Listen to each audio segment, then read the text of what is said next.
Well, hey, hi y'all. What y'all doing here? I sat down. I was going to talk to myself about some South African music, but shoot, since y'all here, I can talk to y'all about it. Um, I always thought the voices in South Africa, the harmonizing, the a cappella music, the singing without instruments. I always thought that was the most beautiful sounds I ever heard. Those voices coming out of the African people. And over the years, um, where will I start? Well, I was going to talk about the music, right? And you notice how your phones, people talk about it. They seem to know what you're talking about when you talk to people and stuff come up in the algorithms of stuff you've been talking about. And it got to a point where it seemed like the phone even knew what I was thinking about and would put stuff up on the screen, advertisements and all kind of stuff. So during the week, I was thinking about talking about my experience with South African music. And all of a sudden on Facebook, a cousin of mine had a post, and it was about the song Lion Sleeps Tonight. Now, when I was in Santon and I stayed at the Michelangelo a few nights, um, they had a fur throw at the foot of the bed. And I thought about laying under that throw one night, and I said, I could be like a lion laying under this fur, feeling like a lion sleeping out in the grass somewhere. And that brought the song to mind, The Lion Sleeps Tonight. You probably heard it.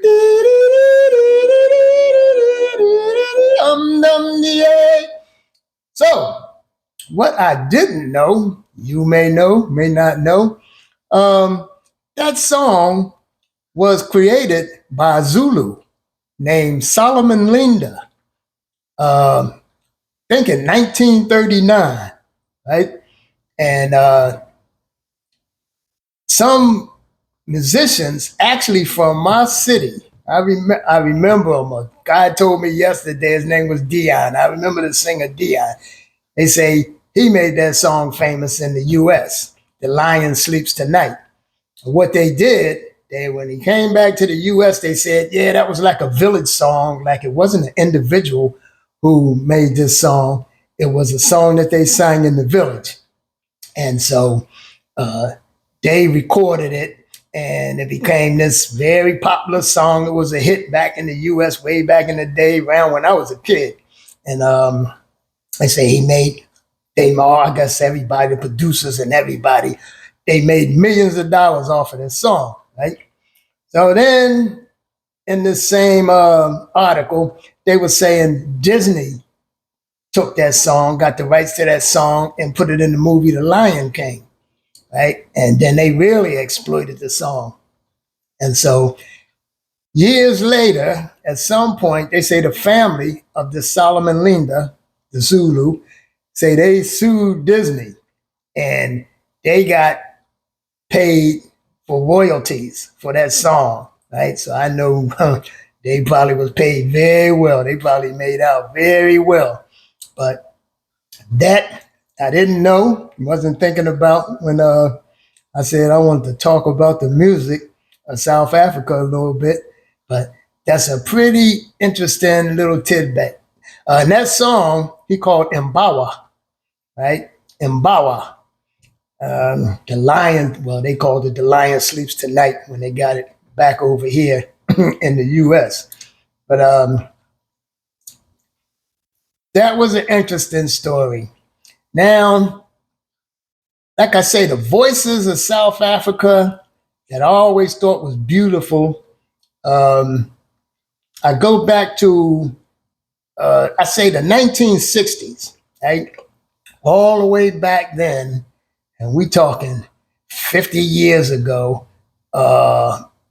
Marion Makeba and Hugh Masekela, they was popular in the U.S., Like they was crossing the seas in their music. I guess Hugh Masekela came out with the song "Grazing in the Grass." That was a big hit in the U.S.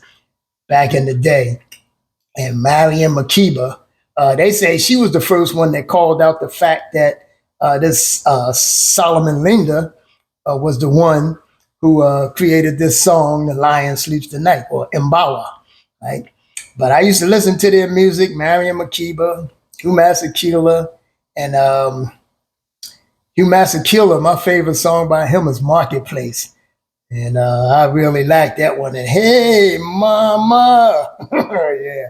But I guess about 30 some years ago, maybe 35 years ago or so, I heard this song by Hugh Masekela, and it made me go out and find this album, right? And this album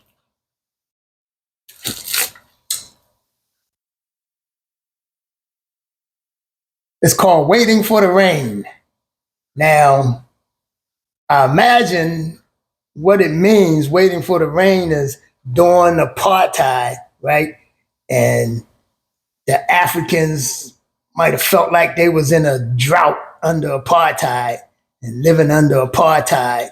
And you was waiting for this relief to come, this freedom, which would be the rain if you were in a drought and rain finally comes. And that's what I take from the meaning of this album, "Waiting for the Rain." But it has a song on here, Coltrane, Stimula, right? And I have like three versions of that song. The first one I heard is on this album, and it is the nicest one. I had one live, a Stimula, that I got off of streaming media, but I have never been able to find the songs on this album on streaming media. But the Stimula, they got one called Lady, and that's got Feeler's name on it. Interesting. And they got Politician by Hugh Masekela, and Tonight by Hugh Masekela, The Joke of Life. One is an instrumental, and it is very nice. Run No More, and Ritual Dancer, and Zulu Wedding. Right? And this is a very nice album that I haven't been able to find nowhere on social media. But I did come up on that version of Stimula, Coltrane Stimula. You know, I guess everybody, it might be some people that don't know what it's about, but it's about the young men and the old men on the train uh, coming from Zimbabwe, Malawi, and all these places and going to work in the coal mines in South Africa. And it's interesting stuff. But thinking about Mariam Makeba, last year, when my mother was laid out in the funeral parlor, I had some music playing. I had Mariam Makeba music playing. And I have a few songs of hers, but in the background, let me see how I pronounce this. Angelanga. Angela Langa. I had that playing in the background while my mother was laid out in the funeral parlor. And I had another song playing by Monty Alexander called Babylon System. He's a American Jamaican, and actually a white guy, but he's American Jamaican. And he has some soft music, piano music. And that was Monty Alexander. But this Mariam Makeba, that music sounds like something, I don't know what the words mean, but it just sounds like music you would play for the passing of a queen. And so that's why I had that playing in the background. I said I'll learn all that stuff one day. Another South African, I had bought an iPad about 15 years ago. So I got on iTunes and I started buying music on iTunes. So I started loading up a lot of African music. And of course, a lot of South African music was coming through. And I bought a woman's, about five of her songs named Brenda Fassie, who I'm sure you all know about. And she has songs that I love. I saw a content creator not too long ago on YouTube, and he had been walking around Cape Town, and he was in the area where they had all these like bronze statues of different music artists, and they had a statue of Brenda Fossey. And I didn't know, when I bought her music that she had died. I guess in the early 2000s, unless it was the late 1990s. But she was, I guess, from Cape Town, but a South African artist. And I loved her music. And it was a guy, Oliver Mtukudzi, Tuku, they call him. And I liked a lot of his music. And he has one that's, I guess, that was close to my favorite African song, one called Toady. And some of his he sings in English, and some he sings in his native tongue. But that song Toady, I really like. What else happened in the music scene along the way? Well, let me go back, and I say the early 1970s, right? About 50 years ago, I was sitting in my car listening to the radio. Yes, I'm that old. Right? But I was sitting in my car listening to the radio, and I was listening to the college stations. We have like a Temple University. They had a station, WRTI, and the Drexel University had a station, WKDU, and they played a lot of world music, a lot of African music, a lot of deep stuff. And I'm sitting in the car laying back, and this song came on by this African, and at the end of the song, he was singing this melody. La, la, la, la, la, la, la, la, la, la, la, la, la, la, la, la, la. And I said, oh, I got to find out what that is. So the next day I went into the neighborhood record shop, and, I sung that melody to the proprietor. And I said, yeah, it's on the Fine Post label. And he said, no, that would be the Signpost label. And anyway, he dug it out of the rack, and he found the album, and I got this boy. I had this thing about 50 years. Fila, and this is the only time I ever seen that name used, Fila Ransumi Kuti, right? And it's a song on here. They made a movie, a black cowboy movie last year, beginning of 2023, or it came out on Netflix, called The Harder They Fall. Had an all black cast, and it had Idris Elba was in it, one of the main characters, a comedian named E. Dion Cole, Delroy Lindo, who's in a number of movies.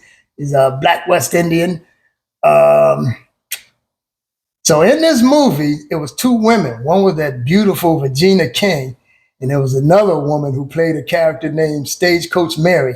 And they had this epic fight in a barn. And during this fight, this music came on, and the name of the song was Let's Start What We Have Come Into the Room to Do, right? And it's on this album that I had all these years. The guy who was the director of that movie, he's a black Britishman, and I'm sure he's native of Africa. And I can't think of his name, but it's the same name as a movie star, and some of you might know who it is. But this is interesting. I had this album all these years, and even on this Hugh Masekela album, seemed like one of these songs is by Fila Anakalapo Kuti, right? And I've seen that name used very often.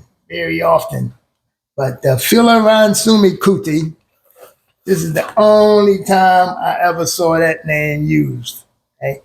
I saw this guy interview before on 60 Minutes, and over the years, I think his son was interviewed on 60 Minutes. And give me a second here because I'm going to grab something.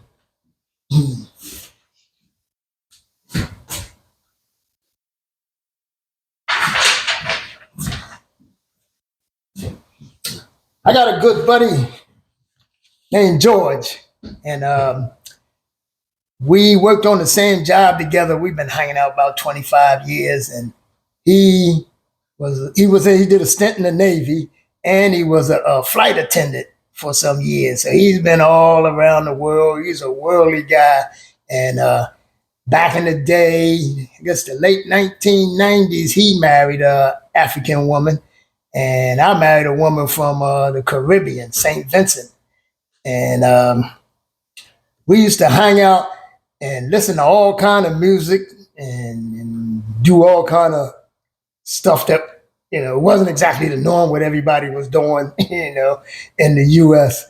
But hanging out to see artists from around the world and all kinds of stuff. But he asked me one day, had I heard of the Amapiano music? And I said, no, I wasn't familiar with that. So he told me, yeah, check that out, right? So I started listening to some of the music, and I said, oh, yeah, nice. So when I got to Johannesburg the first time, and I was on a real estate tour with the Real South Africa Real Estate Tourism Group, or they just a tourism group, Real South Africa, period. And I went on a real estate tour, the second one. So the first one, they had a guy there that was on the first real estate tour in 2022. All right. So I met this guy there at one of the luncheons that we had. They had him, they had a lady named Maddie that she moved to South Africa and she's staying there.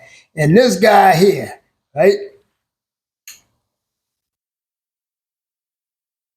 It's a cool brother from the US, and he's calling himself the Big Sabuda because it's a abbreviation of an African name that the Africans called him. But the Big Sabuda, he has gotten kind of big on the Amapiano sound, right? He's operating out of Soweto, and he's been all on Soweto TV, on the radio, in the newspapers, and he has a video on YouTube called Motherland. You really need to check that out. That thing is nice. But yeah, he's doing big things in South Africa and on the music scene, and he's living there now. And I guess he's staying in Soweto, but you'll be seeing him around and hearing about him. But yeah, that African music scene, I feel like a kindergartner, with what I know about the music. So I have all that to look forward to, all these years of listening to music that I miss and catching up. And this fella, of course, he's Nigerian. And the Nigerians, they remind me of the Jamaicans. They are something else. They kind of get like the Jamaicans. They get a bad rap some places, like around the Caribbean. The Nigerians seem the same thing in Africa. But I say pound for pound, you can't beat them Nigerians, and you can't beat those Jamaicans in the Caribbean because they are incredible people. Uh, Africans, period. I find y'all some incredible people, and I can't wait to get there and be amongst y'all often and a lot, So, meanwhile, I'll be checking your music out on my way there, while I'm there, and on my way back to the US, and while I'm in the US, and on my way back to South Africa again. So, in the meantime, take it easy, and we'll be talking about the next thing that come up to mind. I forgot my remote. That's why I'm doing this thing and acting like I just walked in here. I'm surprised to see y'all. Now I got to ease around here and turn the camera off. Take care.